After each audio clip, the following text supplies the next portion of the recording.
Welcome to another episode of Little Coffee Chats with Zach and Kailey. My name is Zach Mann. And my name is Kailey Mann. And it is another gorgeous, beautiful, warm week in Los Angeles. So sorry to rub it in.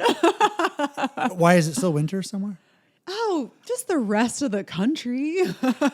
We were in New York last week and we got a little wintry mix. But We did. Oh my God. We nailed the timing of that trip.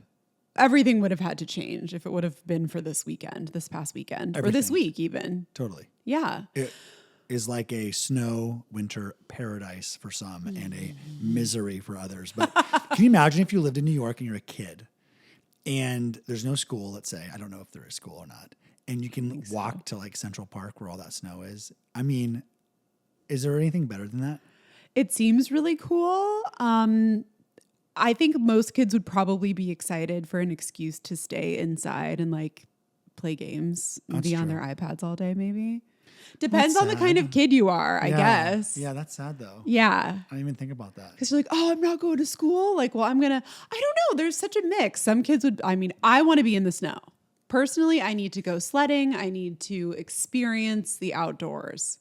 And then I want to read inside all day. But I gotta get that dose of outside. Well, I agree. Being from Seattle, when it snowed, it was like you're outside. It's the coolest thing ever. Every single moment that there was snow on the ground, you wanted to be in it. I mean, until the slushiest slush. Ew, and I hate when it gets slushy. It's like so ugly and gray, and it's just a reminder that it once was beautiful. And now you're in the in-between. And it splats everywhere. And then I'm like, can it just be spring? Can I just get some sunshine now or what? And that's why I live in LA. But honey, I feel like it's a particularly sunny Monday. Like the sun is just shining brighter on you today. It is. And obviously it's because the Seattle Seahawks are going to the Super Bowl. Woo! I can't even believe it. Can you like when we talked about the NFL, obviously in August, September, did you have visions of the Super Bowl for the Seahawks at that point? No. When in the season did it start to shift where you go, oh, maybe this is a possibility? Not even until last week. I think as long as the Rams were alive, I felt like they were going to beat us. Just because they're good. And I know that we're good too, but like the Rams are really good. Yeah. And so going up against them was extremely nerve-wracking. Knowing that they were in the playoffs still, I could never have imagined us going to the Super Bowl. I'm just being real. Wow. You know? Yeah. And so like, I think for me last night when the Seahawks were, of course, winning the game, and they get themselves all the way down to like the 2-minute warning. They get a first down. They have to punt the ball back. Once you realize that like the Rams had very little time left, it was like, oh, this is going to happen. And it did. And I just can't, I'm so excited for the city, for the team. Obviously we have some players that have really taken like a beating for their whole careers, and to have moments like this. Well, Sam Darnold. Tell us about that. Sam was drafted 3rd overall by the New York Jets and, didn't really make it there, got traded or cut and played on like 5 different teams. He actually went to the Super Bowl with the Niners 2 years ago. So people go, Sam, what does it feel like to be the first quarterback of this draft class with Josh Allen, Lamar Jackson draft class to make the Super Bowl? He's like, well, actually I was there 2 years ago, which tells you he wasn't a starter, but it's a funny thought, right? Where it's like, he was on a team that did make the Super Bowl, but people just didn't really pay attention to him.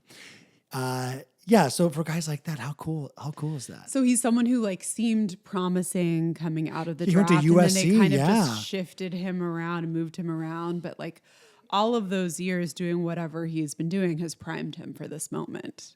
Yes. Yes. I love that. Yeah, he's a reclamation project. I mean, he again being a third pick of the first round. Is that good or bad? Third That's overall. Good. Yeah. That's good. Okay. And then being labeled a bust. And then being a journeyman, and then what's a journeyman? Playing on multiple teams throughout your career, like more than like a multiple, like, I guess I would say if you're on 3 teams in 4 years, that's like the minimum of a journeyman. But he was on 5 teams in 4 years, maybe or 5 years. So he took the Vikings to a 14-3 record last year and lost to the Rams badly in the playoffs. This year, the Seahawks were what? 14-3, and played the Rams again in the playoffs and beat them. Wow. Come on. Wow. So pretty special. I love that. So we're all very excited for him. Poetic justice. Now, tell me about the Super Bowl match. So you guys are playing who? Yeah, so we're actually repeating a Super Bowl from 2000 and I guess it was 14, but from the 13 season against the New England Patriots. That I actually was in attendance with Andrew. We saw the Seahawks lose on the last second interception at the goal line.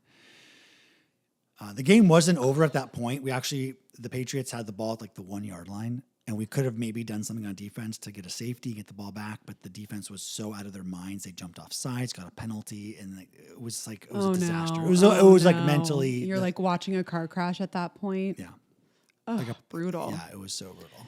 So do you feel like if you guys win this Super Bowl, it will set us on a better timeline, or what's your thought on that? Yeah, I mean, because people were saying that about the Cubs winning the what's the baseball? The World Series. If that wouldn't have happened, we would have been on a different timeline. Interesting. Yeah. Yeah, I think the Seahawks winning the Super Bowl definitely kind of mends some massive wounds that a lot of Seattle people have from that era. So, I'm sure. Yeah, so it'll be exciting. How do you feel about redemption in general? I mean, these are great questions, cutie. This is why you should be an analyst. You don't need to know anything about the sport. Just like redemption in general.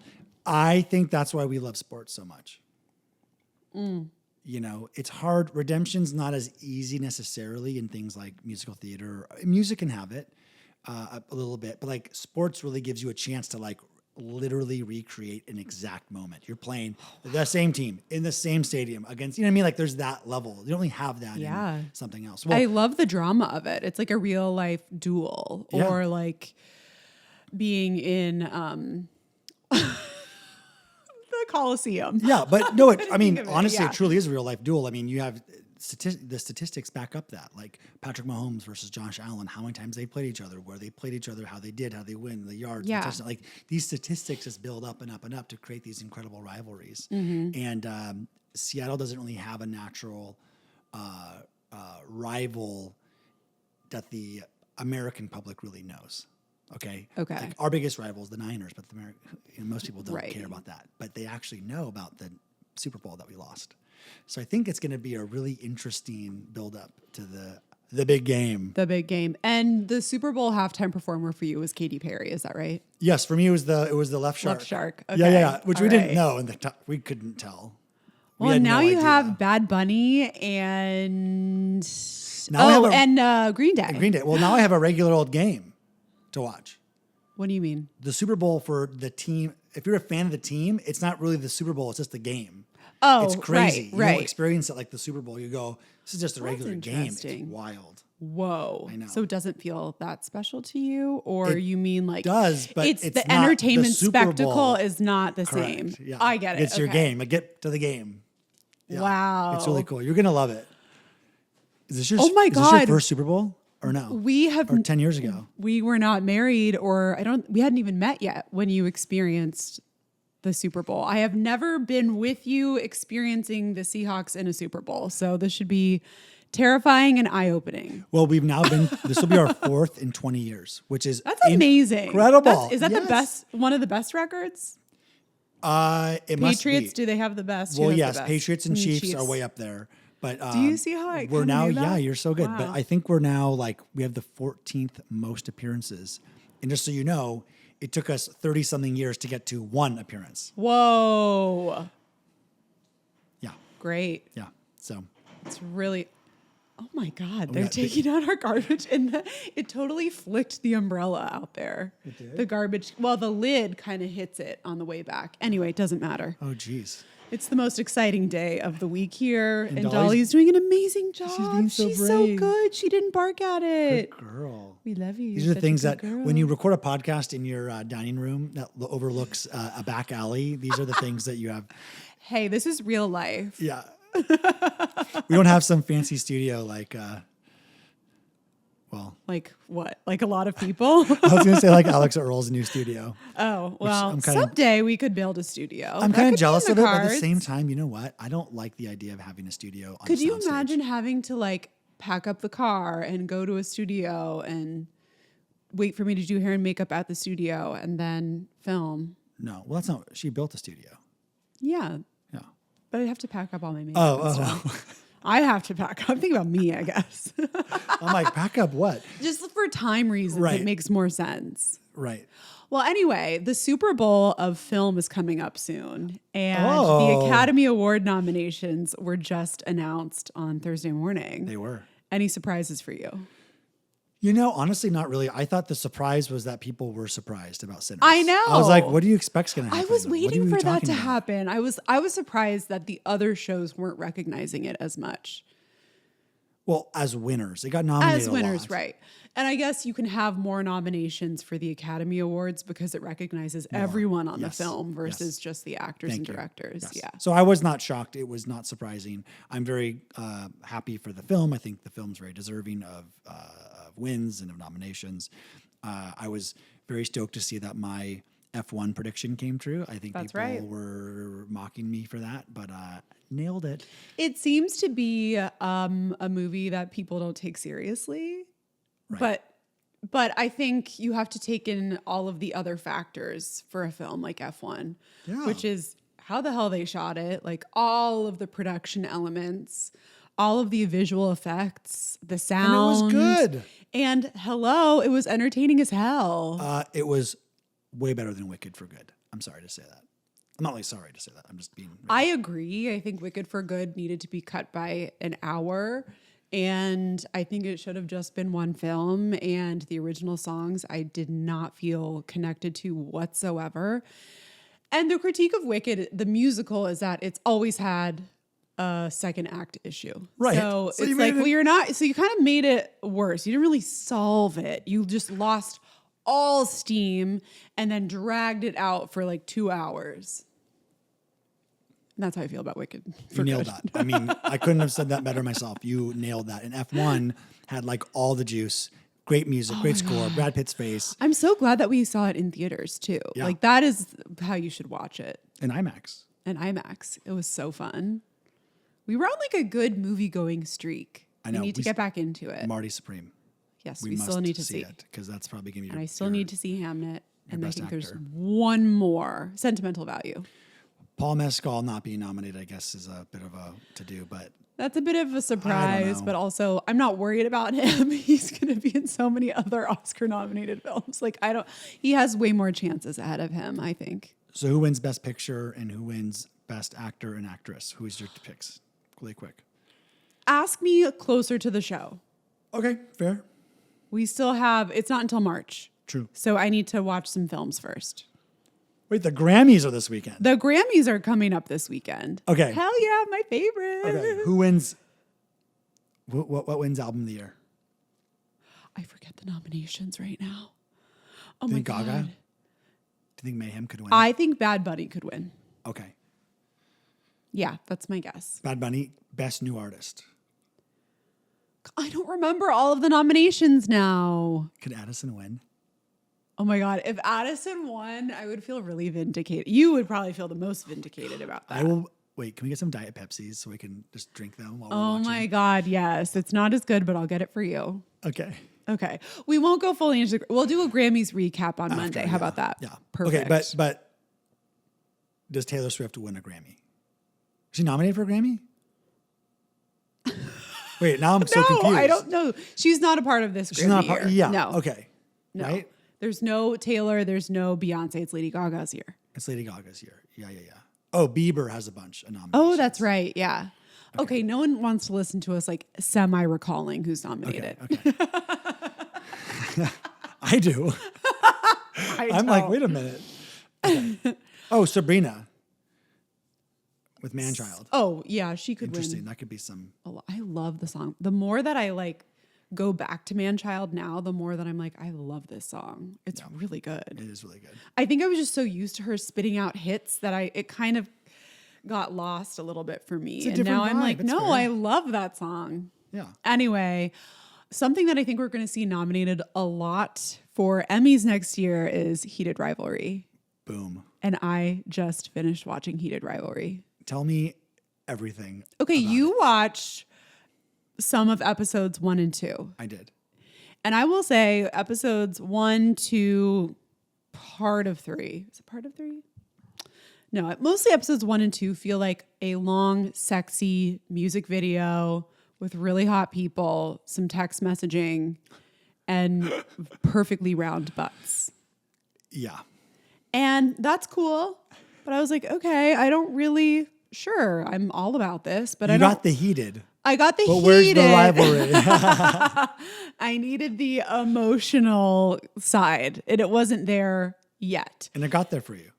It 1000% got there for me. You see someone else's point of view in like episode 3, then you see more of the rivalry episode 4, and then episode 5 goes up there with one of the best hours of television I've ever seen. Wow. I won't say any. I feel like most people have watched, but not everyone has. You haven't, so Yeah. But there's a moment where our two main characters are watching a lifelong hockey player win the Stanley Cup, whatever it is. I don't know what the hell they call it. That was it. And I think that's what it is. It is. And there's this moment on the ice where everyone has their family to rush out Okay. to congratulate them and like really celebrate this moment with him. And he's been closeted. Right. Okay, so I'm just going to say he's been closeted his whole life and his whole career to protect his image. Right. But his boyfriend is in the crowd. And so at a certain point, he's looking around and I think he's just like, fuck it. Like I've reached the peak of my career. You can't do anything to me now. What? You're going to take away my talent? And I don't think so. Right. My legacy is now forever cemented. So he goes up to the side and like tells his boyfriend to come down, and his boyfriend comes down on the ice with him and they kiss, and it's just like so beautiful. And this amazing song from 2005 is playing, and the two characters are watching separately at home and they can't believe that this is happening. So it's not the two main characters. No, it's not. It's these other people. Yeah. Interesting. It's like it's a hockey icon. They never doing got it. to do it. Well, they haven't yet. Haven't yet. Okay. They're hiding their sexuality. So I was just completely sobbing. No. Just So were a you mess. expecting that to happen? That he's supposed to be gay? This icon that we're watching, or no? Well, we knew that he was gay because the Okay. third episode is like his episode, basically. So got it. The audience. But it's knows an that. understanding that like everyone is basically closeted in this sport, as Right.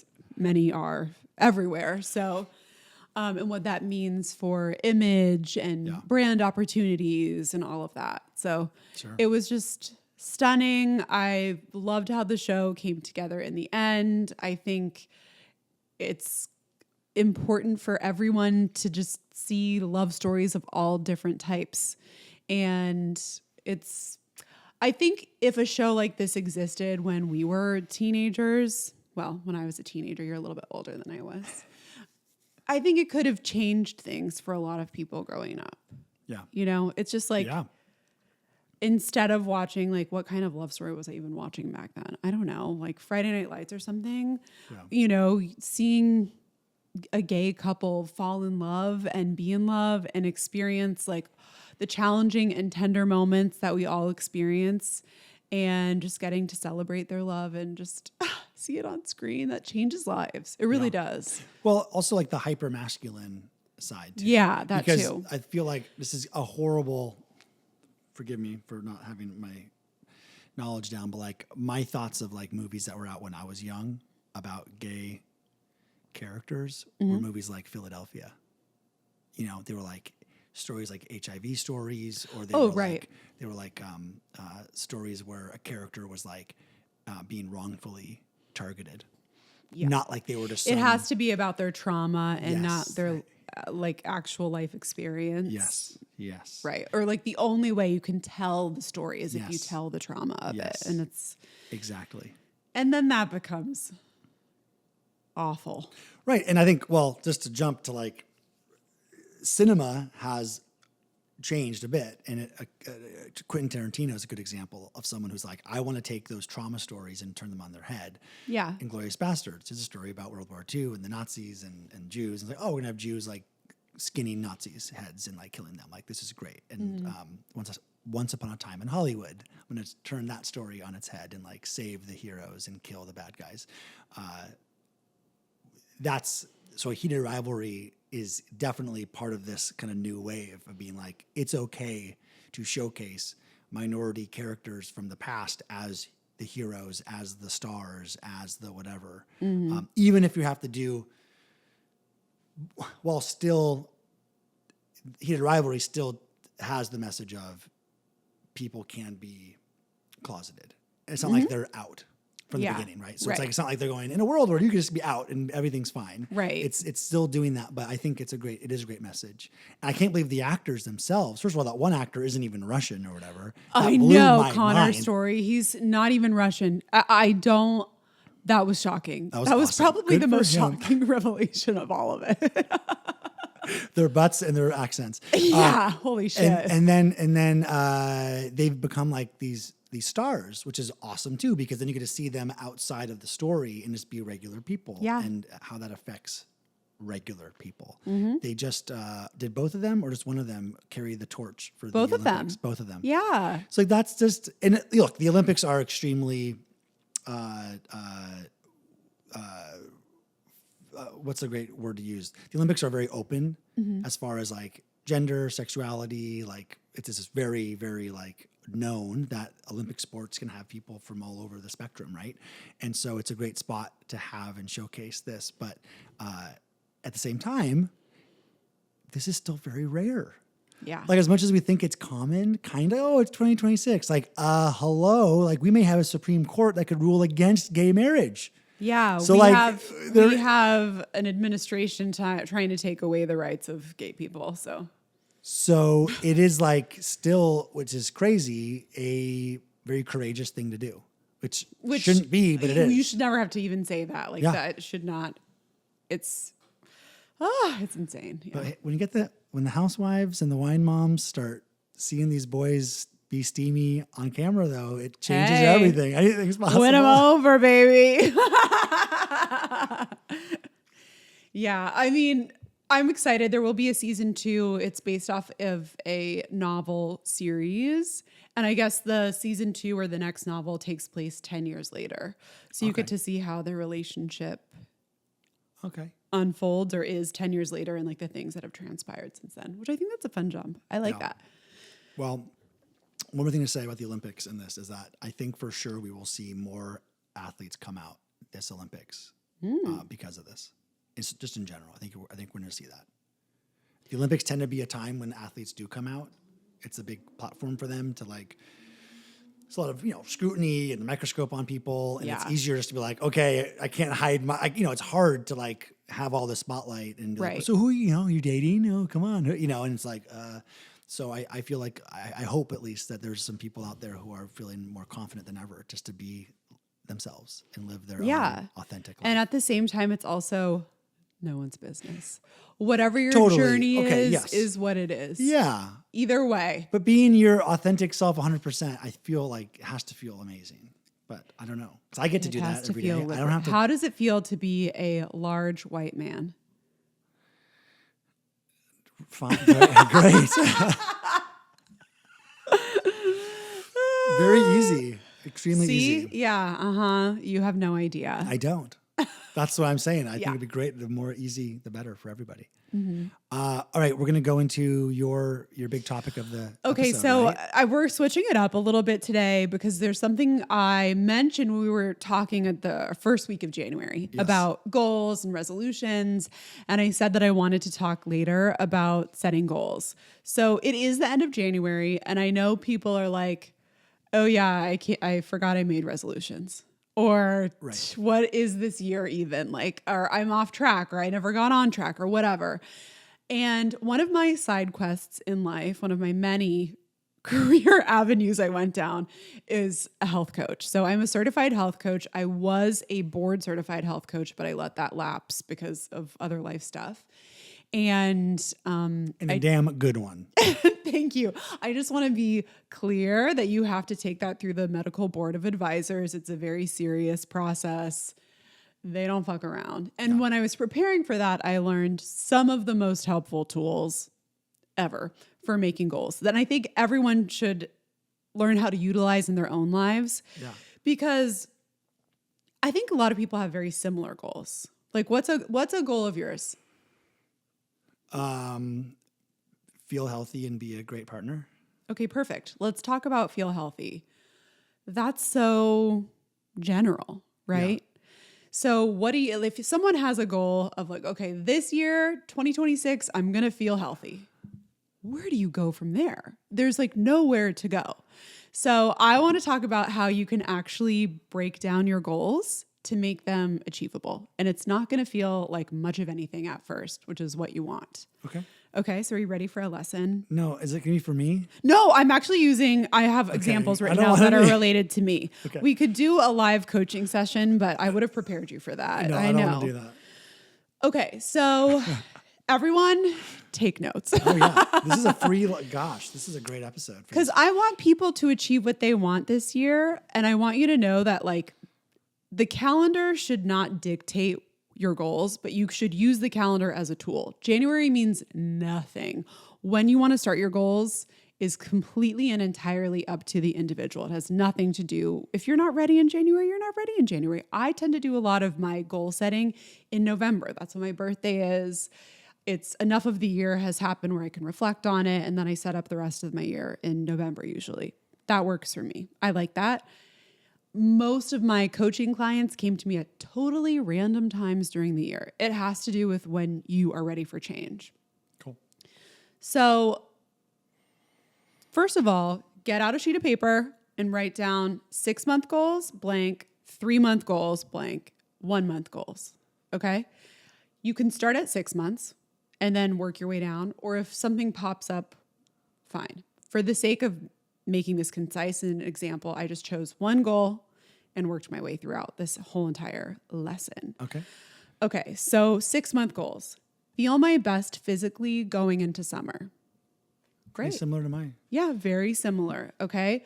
So then 3-month goals. If it's in that same vein, in 3 months, what do I want to feel? Well, I wrote that I want to have 2 visible abs by Coachella. I have never had a 6-pack. I'm never going to have a 6-pack, but I would like to see 2 abs, a little bit of definition around them by Coachella. I love that. Okay, that's very specific. So then 1-month goals. Well, how do I want to feel by the end of February? Well, I want to feel like I have a solid fitness routine and a nutrition routine. I'm going to use the word diet. I only mean that as dietary intake. I don't mean a diet. I think we need to loosen the reins on that word a little bit. It's the best word to use for what you consume in a day. Right. So by the end of the month, I want to feel really confident about those 2 things. Great.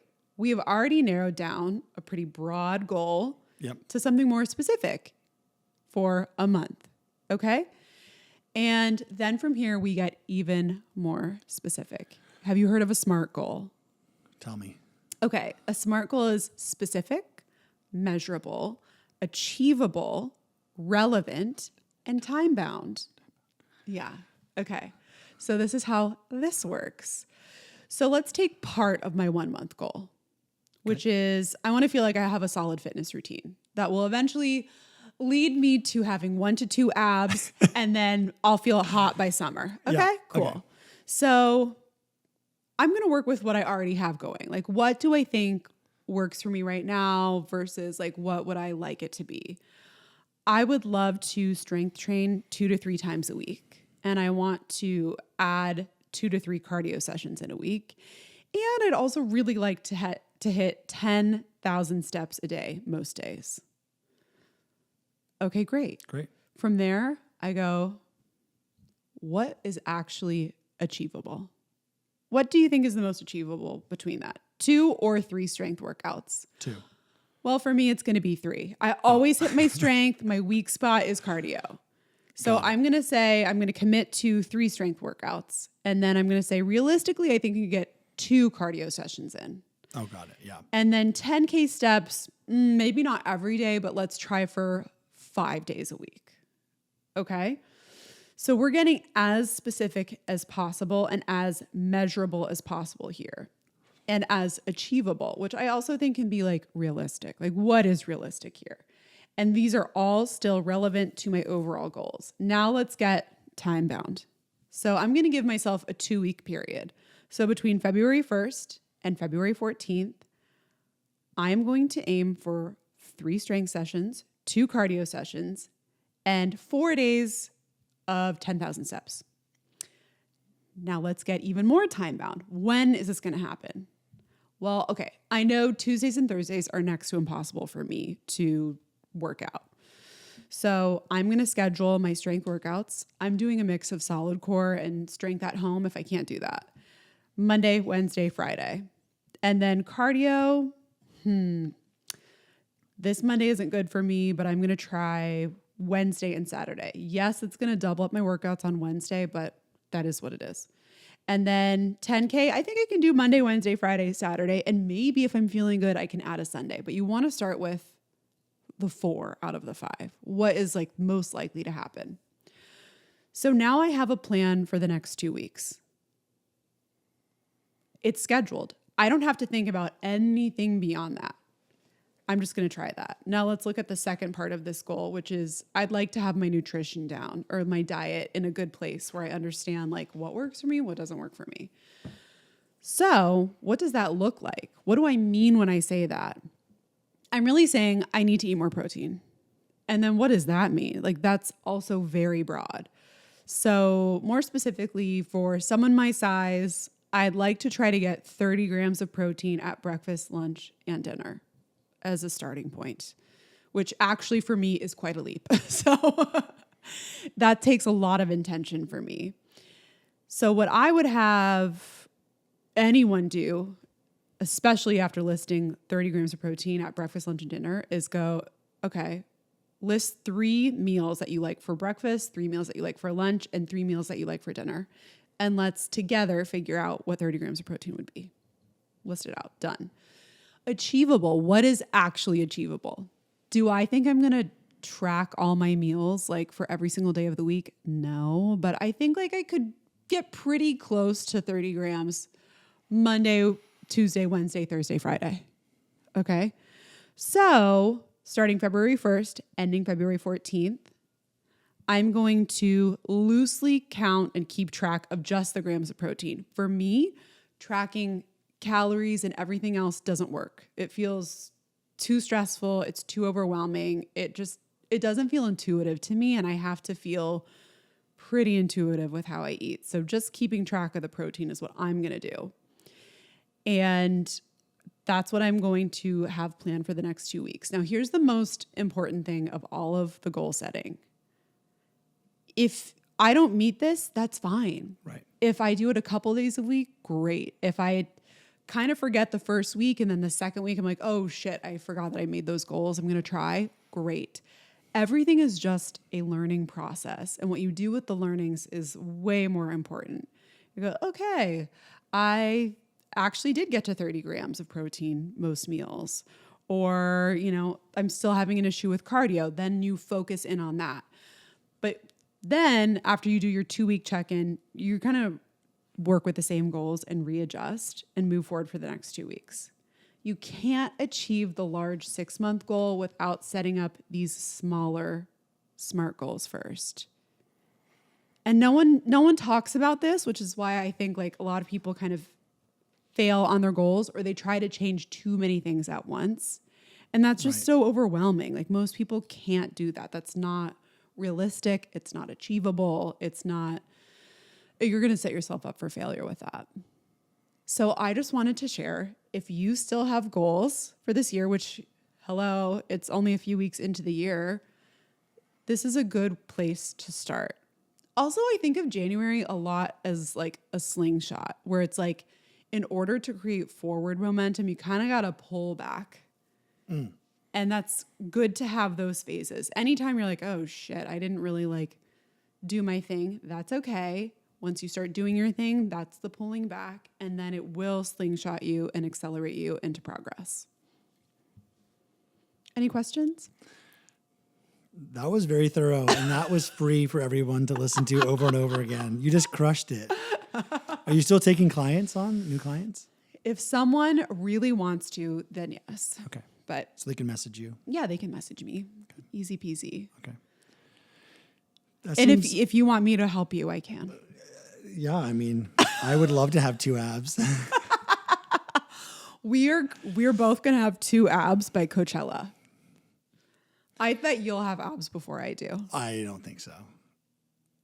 I have to lose a lot of weight to get down to that. That is just not even true. Yeah. No. My thing is, like, I just would never do core workouts on my own. Right. I love traditional strength training. So that's why solid core is just kicking my ass or my abs every day. Kicking your abs. Yeah. Well, thank you, Angel. That was awesome. You're welcome. Should we do a sip on this? Yeah. It's time for Sip on this. Sip on this. Sip on this. Okay, I just talked a bunch, Angel. You did. What are you sipping on? Gosh. Well, I'm sipping on that segment being over. That was great. I'm just kidding. That was just Wow. I'm just kidding. Oh my God. And next week, there's only one host of Little Coffee Chats. Guess which one? No, I'm kidding. That was awesome. No, I'm just so impressed by you. No, I was just having to throw a little jab. I'm so sorry. Can't give a compliment to save his life.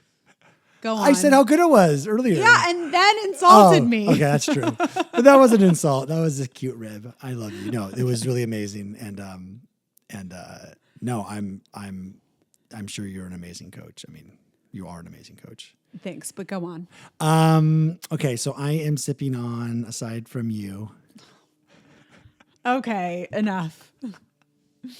my caretaker extraordinaire. Be careful. Well, I mean, I can't sip on the Seahawks. I did that one already. Gosh, you know what, Angel? I don't even know. I am. What are your feelings on Liquid IV? Yeah, exactly. Sipping on, feeling better after that. We had a bad experience with You Liquid know, IV. I think, I'm sipping on sunshine and 70 degrees in January.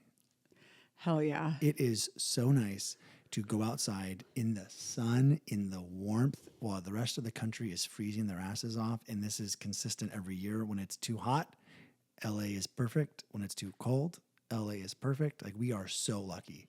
So I'm sipping on great weather and enjoying that with you and trying to get out more this month. There's that Billy on the Street famous quote. Quote where he's like, "How does it feel to be an elitist New York piece of shit?" She's like, "Amazing." That's how I feel right now. Being like, how does it feel to be an elitist Southern California piece of shit? Like, and we get to walk Dolly. Great, I love it. We get to walk Dolly along the marina, and it's sunny and warm, and she starts to sweat and gets hot, and then we're sweating. And we're like, "Oh shit, this is amazing!" And the whole country is under like freezing ice warnings, and we're like, "Oh." I just hope that everyone's power stays on. That's all I want. I know. That's what's super scary. I mean, it's scary. The cold is really scary. Both the extremes are so scary because we don't have to think about it that much here. Honestly, also after the January we had here last year, I think it's okay for us to bask in some beauty. Yes, instead we should. Of That's horrific the whole point. Fires and smoke. So yes, and that we don't have to be so worried about fires because we did have some rain, and that that's a good thing. Yeah. But I am sorry about making fun of you. I thought it was a perfect joke to play, and then it probably landed with a thud. It's fine. I'm not self-conscious at all about talking too much about the things I care about whatsoever. Well, you were saying that you were like, okay, now it's Zach's turn. I'm sure he's ready to talk about something. I was like, yeah, I'm sipping on. I don't know. You set me up. It's fine. It's fine. But I'm really self-conscious about it now. I'm so sorry. I love you. I'm really sorry. Your family's whole way of sharing love is with jabs. Jokes. It's true. I'm just not built that way. Anyway, what am I sipping on this week? I was going to say something and I forgot. Oh, no. Oh, okay. I'm actually really sipping on Dysport and Botox Because I'm taking this new acting class right now where it's on camera, where you film. Dysport is a stronger form of Botox. Okay. I don't know if it's a different form of botulism, but it's something else. I don't know what the medicine is called or whatever chemical. So I have a faster metabolism, so I need Dysport now. So anyway, yeah. Or if you can become too tolerant and you just have to. Anyway, it doesn't matter. Okay. So I'm taking this new acting class and it's on camera and you watch yourself back twice per class. And in my first class, it was like a monologue and I got like really emotional and it was too much. It was not good, whatever. And the feedback was like, yeah, you have to watch getting so emotional because then you start pulling your face in like these really weird ways. And I was like, I hadn't gotten Botox and Dysport since the summer. So I was like fully worn off. I could move everything in my face. And I was. I mean, she was completely right. And I was just like, luckily I have my Dysport appointment like right after this. So, and I did. But that's your like number one thing I think that you kind of are aware of is like sometimes just pulling back a little bit is going to be good for you. Although sometimes the right depends though on certain types of places it's good. Well, and, it's not easy. It has helped a lot, but what I learned last week, I'm very necky. I move my head a lot. I do a lot of here, which I also have Dysport here, but it's not controlling the rest of my head. So trying to keep I have to work on this. Yeah. But that's how I talk. I'm very emotive and expressive with my hands, with my neck and my head movements. So, but I bet you, focusing on that, keeping that more still will help everything. Yeah. So that's a great piece of advice. So I'm working on it. And I just want to thank Taylor, who does my Dysport. She's really helping me out in all aspects of this working for me. So thanks. What would be the equivalent of getting abs for Dysport and Botox? Like what's like that equivalent? Like being able to not move something. I really want to be able to. Getting is there a line that you want to for me, it's like getting a slight lift of my brows. Okay. I have kind of one hooded eye and one not, and I can tell when it's time because one of them starts to drop a little. It actually helps my eyes so much. Wow. So that's a good solution for me for not getting I don't know if you can do a one-eyed bluff, but I'm going to need that at some point. But it's a great name for a band. One-eyed bluff. Or if they do both, but it helps so much.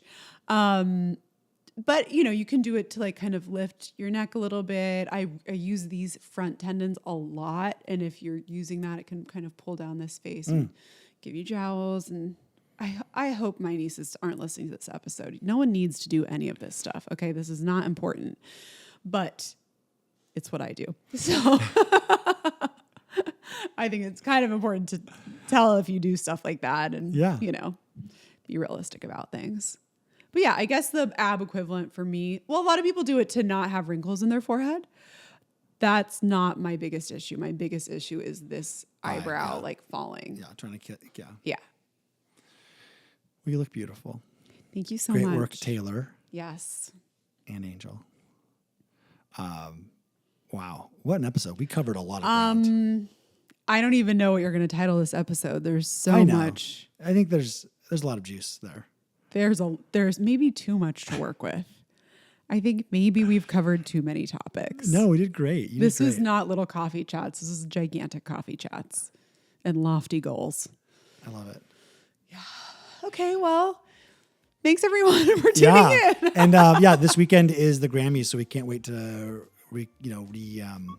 what's the right word? To kind of do like a recap of the Grammys on next week, and then we're going to be recording an audio only version of the Vanderpump Rules recaps tomorrow at some point, and that will come out. And so we're just whizzing along. 4 episodes this month. This could be the 5th episode of the month. Oh my God, we could have 5 episodes drop this month. Wait, is that right? I think it's going to be more than that. Oh, you're right. More than that. Yeah. So wow. Hey, we're on it. Like, subscribe, share, post, all those things. We love you guys. We had the biggest week of our lives so far of downloads. So thank you for downloading and listening. Feel free to send me compliments because Zach isn't. So like when Lauren Berger said that. She's like, a compliment for me is fine. Yeah. You look fine. Yeah. it's something to work on. It could be a goal of yours. I didn't realize that I didn't give good compliments. I thought I complimented people a lot. So now I'm like really concerned about myself. All right, we got to go.